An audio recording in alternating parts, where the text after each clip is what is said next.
Seja bem-vindo a mais uma edição do Câmara Rio Debate. Eu sou Ingrid Bart e hoje vamos falar sobre educação e violência. Para falar sobre este assunto, eu recebo 3 convidados no programa de hoje. Eu começo as apresentações com a vereadora Thaís Ferreira, presidente da Comissão da Criança e do Adolescente. Vereadora, bem-vinda. Muito obrigada. Eu recebo também o psiquiatra Dr. Guilherme Torres. Seja bem-vindo, Guilherme. Obrigado. Também recebemos hoje Luciana Alves, assistente social e coordenadora da equipe de suporte social da ONG Luta pela Paz. Luciana, bem-vinda. Obrigada. As desigualdades sociais afetam grande parte das crianças e adolescentes do país. Muitos nem chegam à idade adulta e muitas vezes por causa da violação dos seus direitos básicos. Milhões de crianças nascem e crescem em territórios afetados pela violência, principalmente a armada. Dados da Unicef mostram as estatísticas dessa violência. Vamos ver. Homicídios, violência sexual e discriminação.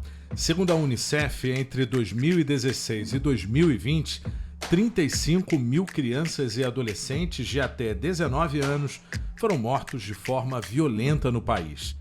Quase na mesma época, 180 mil sofreram violência sexual. Até mesmo a caminho da escola, não é possível ter tranquilidade. Existem relatos de que operações policiais ocorrem em horário escolar. E as crianças deixam de ter aula e algumas vezes são vítimas. Como que a gente vai saber onde está o tiro? Além dos conflitos armados, perto das escolas, existem outros problemas como o acesso à educação especial e a ausência de mediadores.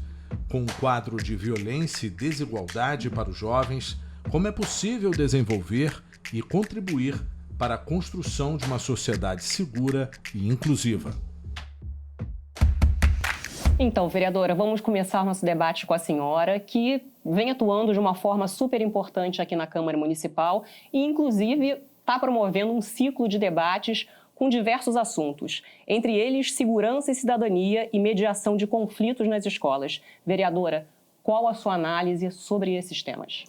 Olha, a nossa análise parte das denúncias que nós já recebemos na Comissão da Criança e do Adolescente aqui da casa. É muito importante dizer que essas denúncias são apenas parte, né? Elas são, como falou na reportagem, elas são alguns relatos de casos específicos, mas que a gente entende que fazem parte de um cenário macro que não é só da nossa cidade do Rio de Janeiro, do nosso estado, mas é de todo o nosso país. A partir disso, a gente entende que o atravessamento da violência, né, se transforma numa grande violação de direito a partir da educação, a partir do direito à cidade das crianças, por estarem circulando no seu território para acessar esses direitos mais básicos, e cabe a nós, a partir desse lugar da institucionalidade, entender como criar políticas públicas que vão levar, de fato, não só a garantia, mas a ampliação desses direitos. E é por isso que temos atuado. Agora, Luciana, a ONG Luta pela Paz, ela trabalha justamente com esse propósito, né, de promover o desenvolvimento dessas crianças que tanto sofrem no dia a dia com a violência. Explica pra gente como vocês trabalham, vocês da ONG e as frentes. Sim.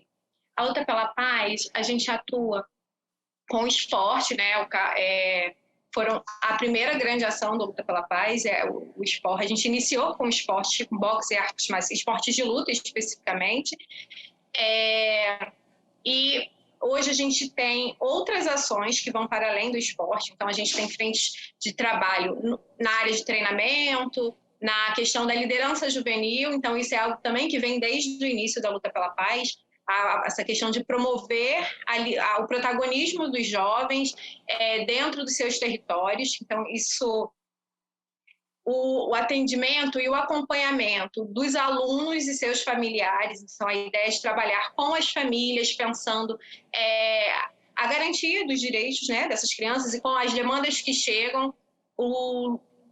Normalmente, todas as crianças que entram, fazem algum tipo de atividade na Luta pela Paz, seja atividades de luta ou adolescentes que fazem formações na área de empregabilidade, eles passam, ou na área da educação, né? A gente hoje trabalha também a gente tem turmas de reforço escolar, Então, todas as crianças e jovens que chegam na luta pela paz passam por esse atendimento da equipe de suporte social, que é quando a gente vai identificando as demandas que vêm não só do aluno. A proposta do Luta pela Paz é trabalhar não só com os atendidos, mas com as suas famílias. E, normalmente, é a partir desses atendimentos que a gente que chegam as demandas e que a gente vai ter acesso a questões relacionadas não só às crianças e aos adolescentes, mas também aos seus familiares.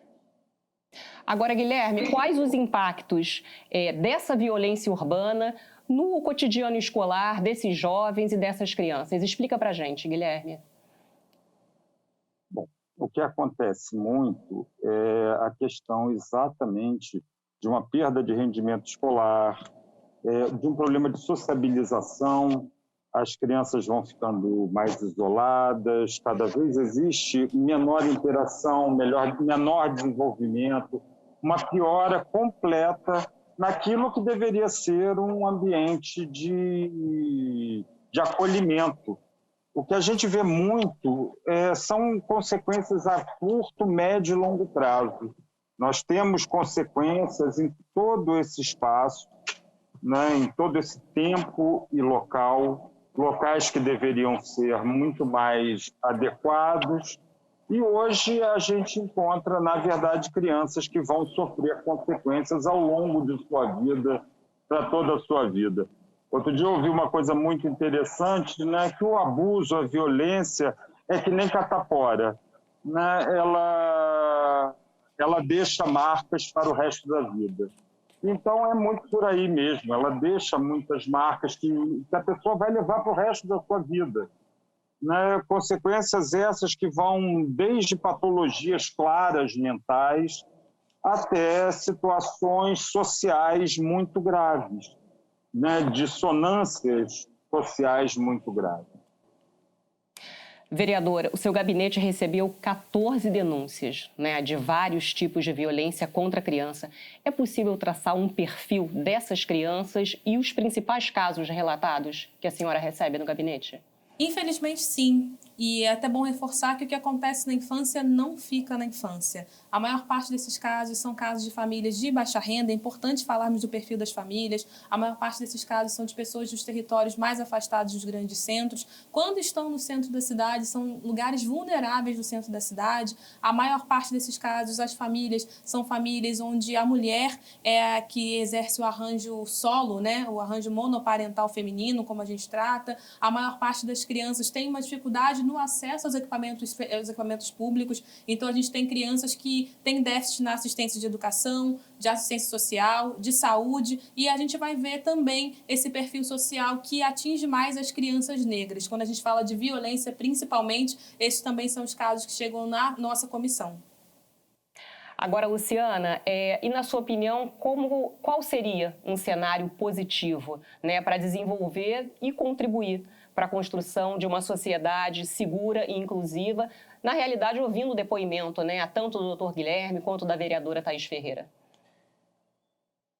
Sim, acredito que a gente precisa, pensando pelo foco da educação, né, que é o que a gente está se propondo a falar aqui, acho que a gente precisa entender como que a gente aborda e como que a gente coloca essa educação, os espaços educacionais. O doutor Guilherme falou sobre questões que marcam, que podem marcar a infância e ficar para sempre.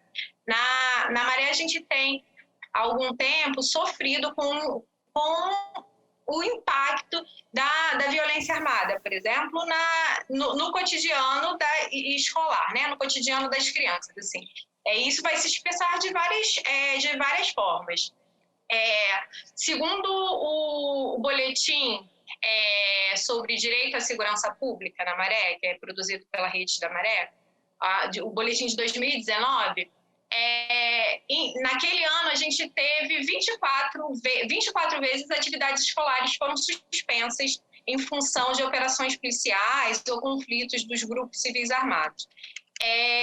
Por si só, esse já é um dado que nos chama atenção e se contrapõe a direitos, né? Direito fundamental das crianças em relação à educação, crianças e adolescentes. E aí, a gente, olhando para nesse dado específico, de forma, assim, só um número já seria uma questão que nos preocupa, né? O número por si só. Mas a gente olhando para isso de uma forma qualitativa, né? E como que isso se reflete no cotidiano, às vezes, das crianças, como que isso as crianças colocam isso. Então, assim, a gente já fez atividades com crianças que elas colocam, falam do tiro dos dias de operação. Os dias pós-operações são dias muito tensos nas escolas, mas também nas atividades que a gente oferta na luta pela paz. Recentemente a gente fez uma atividade com um grupo de crianças e eles já falaram sobre, em desenhos, né, falando sobre violência, sobre a questão dos helicópteros atirando, né, para baixo, como que isso se reflete, a fala das crianças relacionadas ao local da casa que é mais seguro para estar. Então, assim, são coisas que marcam a infância, né, e que vão, às vezes, inclusive, contribuir para o processo de educação, né, da manutenção da educação dessas crianças. Então, assim, eu acho que é muito importante a gente pensar como que a gente atua nesses territórios, enquanto política pública, e aí eu estou falando da política de segurança, mas pensar como que a gente consegue, de forma qualitativa, investir nesse processo de formação dessas crianças e olhar para os impactos que essas violências, essa que eu estou citando, mas tantas outras têm um impacto sobre essas crianças. Pois é, doutor Guilherme, e o que a gente pode esperar de uma sociedade em que as crianças, elas na realidade crescem, ou melhor, sobrevivem, né, a gente pode dizer assim, em condições adversas, porque muitas crianças, elas nascem e crescem em locais realmente afetados pela violência. Olha, eu queria falar alguma coisa sobre essa questão que a vereadora acho que trouxe muito bem, né? E a Luciana também traz essa questão muito bem. A questão da violência armada. Nós temos a violência armada, mas eu queria colocar uma coisa que é a seguinte: a violência nem sempre ela vem. A gente pensa em violência, a gente pensa em abuso, a gente tem algumas coisas pré-programadas na cabeça da gente. A gente acredita que abuso é sexual. A gente acredita que violência parte apenas de grupos armados, e isso não é uma verdade absoluta.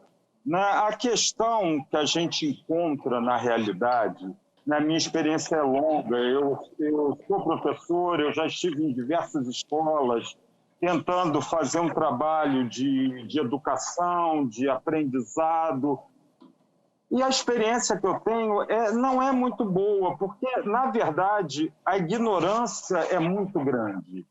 Nós temos a ignorância que parte desde do berço, desde a família celular, né? Famílias que vêm completamente desestruturadas. E isso não se restringe a famílias só de baixa renda. Lógico que numa família onde a estrutura social é muito mais precária, isso acontece com maior frequência. É lógico que isso vai atingir mais crianças negras, porque a realidade dessa população é muito mais agressiva. Eles são sujeitos à violência há centenas de anos, então a gente não pode esperar que isso seja diferente. Mas ela se estende também a qualquer ambiente escolar. A gente vê que o bullying, por exemplo, é uma questão que atinge todo tipo de escola. Toda a estrutura educacional vem perdendo a noção do que é um ambiente saudável para uma criança, para um adolescente. O que a gente vê? A gente vê a infância e a adolescência sendo perdidas. A gente vê um desajuste cada vez maior, geracional. Cada geração paga a sua conta, cada geração vai pagar um preço por esse descaso. E na realidade, doutor Guilherme, isso traz consequências irreversíveis, né? Olha, irreversíveis. Exatamente. Eu vou ter que chamar rapidinho um intervalo, mas a gente volta já já, tá bom? E o Câmara Rio Debate vai para um breve intervalo, mas a gente volta já já.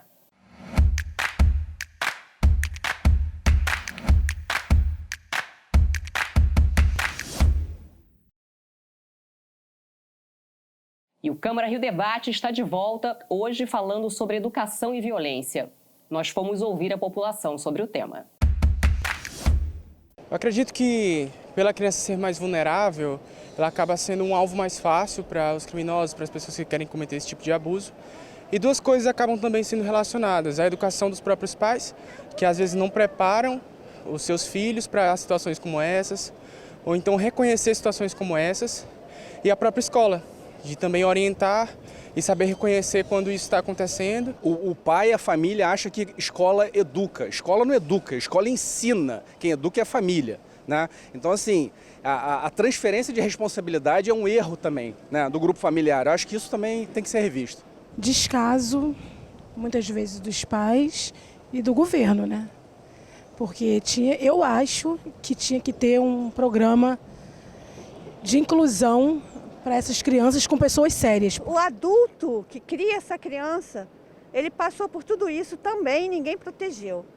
Eu acho que o Estado tinha que olhar mais isso, porque as pessoas sofrem muita violência e, infelizmente, levam isso para os seus filhos. A criança, ela vai crescer completamente disforme se ela não for bem cuidada. Ela vai achar que tudo está errado e ela vai agir errado também. Isso é uma coisa que é um ciclo vicioso.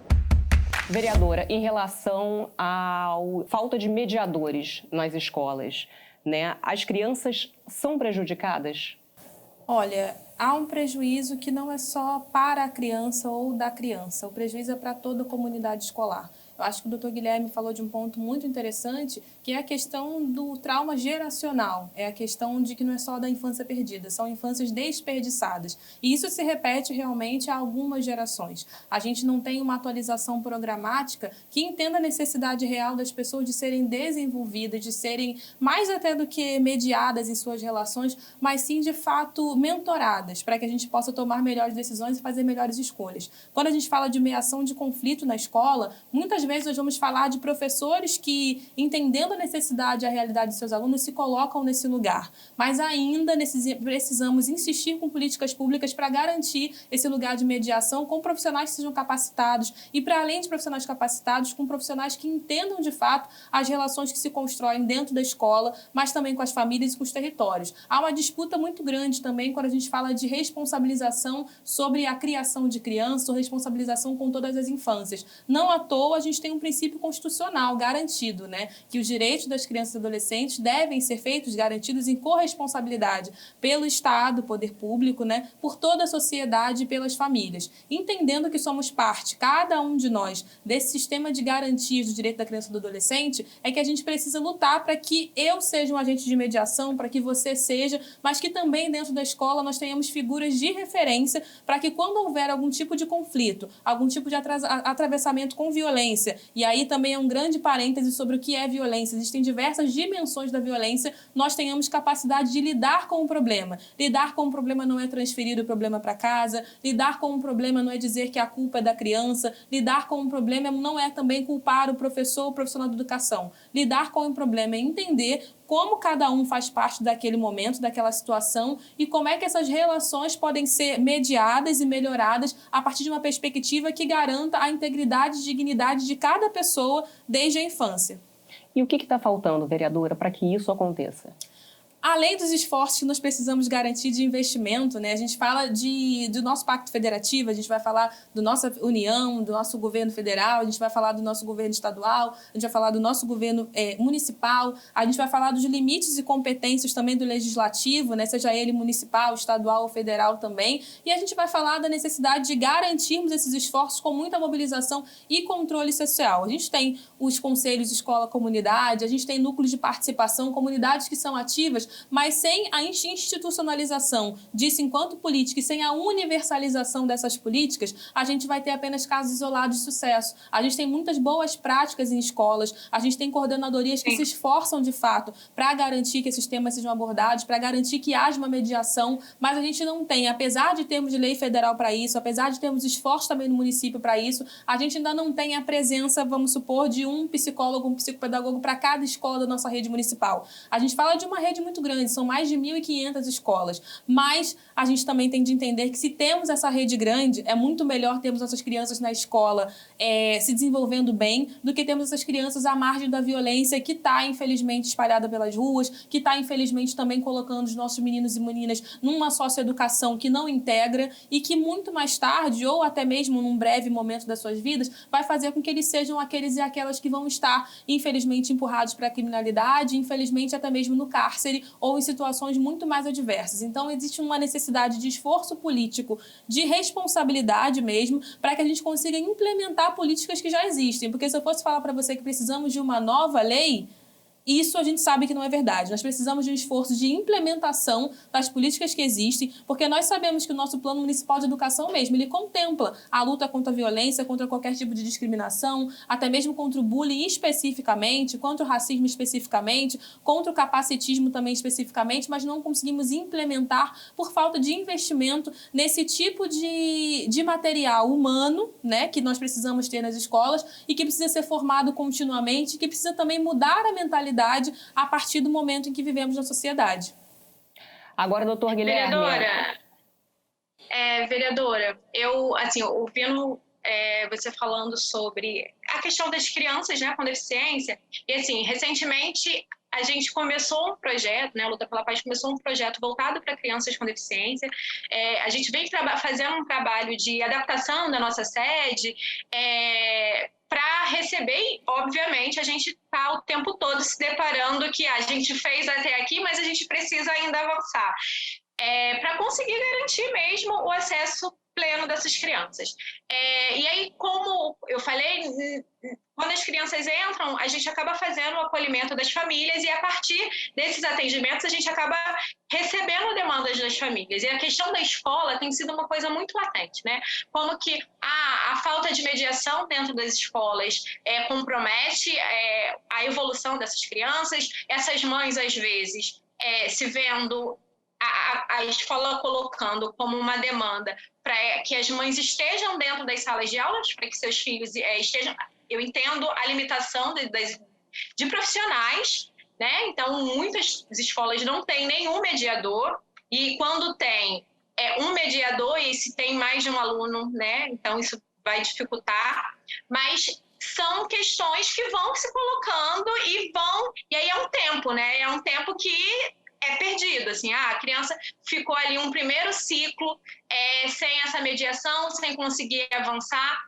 E aí eu queria ouvir um pouco a senhora sobre o que você acha de mobilização, né? Você citou da mobilização para a gente implementar as políticas que já existem, mas, assim, o que seria, talvez, o papel desses conselhos escolares nesse papel, né? Para garantir, de fato, que essas crianças tenham acesso à educação, que é direito delas, mas e também que essas mães, que normalmente são mães solos, que por vezes têm outros filhos e que são as responsáveis, às vezes, pela casa, não conseguem fazer outras coisas porque tem que estar, para que seu filho estude, tem que estar dentro das salas de aula.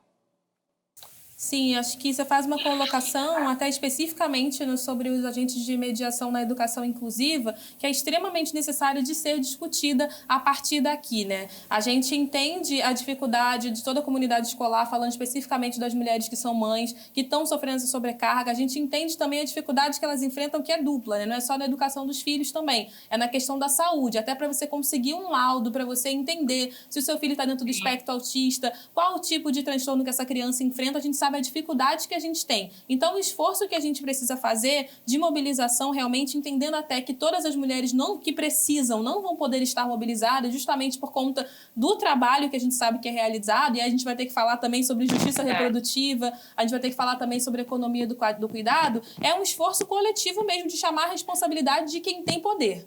E aí a gente se coloca nesse lugar aqui no Legislativo, né, que é esse lugar de fiscalização do que já existe. Então, por exemplo, pela comissão nós visitamos diversas escolas para entendermos a questão das mediadores, para entendermos a questão da sala de recursos também, porque muitas vezes uma criança deixa de poder frequentar bem e se desenvolver na escola porque a escola dela não tem sala de recurso e não tem nenhum responsável que possa levá-la para uma escola próxima que tenha aquela sala de recursos para ela se desenvolver. Então, todas essas problemáticas a gente levanta a partir da comissão, fiscaliza para fazer a entrega para o governo executivo. Mas se quando a gente chega no governo executivo a gente não tem esse mesmo esforço de responsabilidade ou a gente tem somente impossibilidade, esse trabalho em rede ele não é concretizado. E aí a gente vem para as mobilizações com movimentos sociais. A gente sabe que as comunidades de crianças de mães de crianças com deficiência, de pessoas com deficiência, são comunidades que se mobilizam até mais do que deveriam, por sobrevivência. E aí, para garantir a dignidade desses grupos, a gente tem que dar ferramenta para que esses grupos possam participar. Então, aí vem esse lugar de chamar essas pessoas para o controle social. Nenhuma política pode ser criada sem escutar aquele grupo que precisa dela de que ela funcione. Isso também é uma questão muito, muito grande, né? Porque a gente tem algumas políticas que são testadas em grupos muito pequenos, que não escutaram a realidade dessas mulheres mães, que não ouviram as crianças, né? E não ouvir crianças também é um tipo de capacitismo social e que são implementadas de uma forma muito leviana e irresponsável. Então, a gente vai chegar no chão da escola e a gente vê crianças sem ser atendida por conta dessa ineficácia. E aí, o que a gente tem feito nesse lugar? A gente tem chamado esses grupos para essa mobilização a partir da nossa comissão, para que a gente faça uma entrega de um dossiê para a prefeitura, né, no caso da assistência social, no caso da educação, para que a gente fale, olha, o problema está aqui, está na mesa, a oportunidade de resolver não parte de vocês, parte das pessoas que precisam da política, mas nós precisamos de efetivação dessas políticas, né? Que é muito triste a gente entender que a gente tem um plano municipal de educação, a gente tem uma política municipal de educação especial e inclusiva que até deveria atender a toda a população na letra fria da lei, mas quando chega na escola ela é inexistente ou até mesmo ineficaz quando ela existe. Agora, doutor Guilherme, você ouvindo tanto o depoimento da vereadora Thaís Ferreira quanto da Luciana, eu queria que você fizesse uma análise e me falasse quais os riscos para um jovem quando ele não atinge o seu potencial. E eu queria falar exatamente dessa questão, né? A escola se afastou, a política se afastou da população. E aí o que a gente encontra realmente como consequência disso? O que a gente acaba encontrando como consequência disso, primeiro, em termos patológicos, todo tipo de patologia pode se desenvolver de um desarranjo, de uma desestrutura como a que a gente está vivendo hoje. São sonhos cancelados, são sonhos que se perdem, né? São pessoas que teriam capacidade de contribuir muito mais e têm a sua capacidade diminuída. Em genética a gente vê isso. A genética ela tem uma expressão, ela tem um tamanho. A gente pode chegar ao máximo do nosso potencial ou ao mínimo. À medida em que o ambiente não nos proporciona um caminho para que a gente aproveite a experiência educacional, para que a gente entenda a importância da experiência educacional, para que a gente não dê valor, para que as pessoas estejam dentro da sala de aula, os mediadores nessa situação são extremamente importantes, como disse a Luciana, como disse a vereadora. Eles podem resolver graves problemas que levam à evasão escolar. Então, a gente encontra depressão, porque as pessoas não conseguem desenvolver seu potencial, se veem estagnadas a vida toda. Ansiedade é uma questão brutal que vem atingindo cada vez mais pessoas. A gente tem um aumento gigante das patologias ansiosas. A gente tem visto também um aumento enorme do uso e o abuso de substâncias químicas, legais ou ilegais. Então é isso que a gente acaba encontrando. Com certeza, Guilherme. Muito obrigada. Infelizmente, nosso programa está chegando ao final, mas a gente ainda tem nossas considerações finais. Vereadora, começando com a senhora, alguma linha de raciocínio que a senhora queira ressaltar? Olha, tem sim. Eu acho que a sociedade tem que acordar para a necessidade de priorizarmos, de fato, a agenda das infâncias para o desenvolvimento sustentável de todo mundo. Quando a gente fala de janela de oportunidade, quando a gente fala de neurociência, a gente vai falar de uma janela muito específica no tempo de vida de todo mundo que está assistindo aqui, de todos nós que estamos conversando, que é a nossa primeira infância. Do 0 aos 6 anos é onde a gente tem mais chance de fazer um desenvolvimento correto para garantir justiça social. Se do 0 aos 6 anos nós garantimos para as nossas crianças as melhores chances de futuro, com a saúde, com a educação, com a assistência social, se a gente investir na primeira infância, a gente tem maiores chances de, nos segmentos seguintes, independente da condição dessa criança, ela conseguir ter uma vida digna no seu futuro. E isso é de extrema importância que seja ressaltado a partir da política, isso é de extrema importância que seja de conhecimento de todas as pessoas que se importam com as suas próprias vidas. Porque senão é como pessoas deram relato aqui, é um ciclo vicioso, não só de empobrecimento, mas de adoecimento e de falta de possibilidade de viver bem. E nós estamos aqui na política para fazer com que cada vez mais pessoas vivam bem desde o começo das suas vidas. E o quanto antes, né, vereadora? O quanto antes, né? O quanto antes. A educação é só o primeiro passo. A gente fala que a educação é uma porta para vários outros direitos, mas a gente tem que entender que a intersetorialidade, quando a gente fala de desenvolvimento humano, quando a gente fala de infância, a gente está falando de desenvolvimento humano. E muita gente negligencia isso. Não, você é criança, depois você vai crescer e as coisas vão... Não vai dar certo. Se a gente não garante dignidade desde o momento do nosso nascimento e principalmente nos 6 primeiros anos de nossas vidas, a gente sabe que os impactos são muito graves e eles são impactos de toda a dimensão. E é toda a dimensão do adoecimento mesmo, patológico, é toda a dimensão do atravessamento da violência na sua vida. Então, por isso que a gente precisa entender a necessidade dessa agenda ser prioritária para todo o governo, para toda a sociedade que tem compromisso real com a vida das pessoas. Com certeza, é correr contra o tempo. Luciana, suas considerações finais, por favor. Bem, eu queria agradecer o convite e falar que acho de extrema importância a gente debater sobre educação e sobre as crianças, sobre o acesso à política, né? Sobre o acesso das crianças à política. Porque, às vezes, quando a gente fala das políticas no geral, a criança fica à margem disso, né? Parece que é uma relação que vai... Né, a partir da juventude, as crianças ficam à margem no sentido delas fazerem parte, pensar no protagonismo dessas crianças para pensar essas políticas. Acho que é isso, assim. Queria colocar a relevância disso, do quanto que é importante a gente pensar na implementação dessas políticas que já existem, seja na política de educação, seja na educação, na assistência e na saúde, para que os direitos dessas crianças sejam, de fato, se concretizem. Tá ótimo, muito obrigada. Doutor Guilherme, sua mensagem final, por favor. Bom, vou tentar ser curto. O que eu tenho a dizer primeiro, muito obrigado, né, a todos os participantes. Eu aprendi muito hoje, né, vocês foram incríveis nas suas colocações. E eu acho que a questão nós temos que combater a ignorância, nós temos que combater a violência, nós temos um longo caminho pela frente. Temos que aprender muito a lidar com essas questões ainda. Obrigado.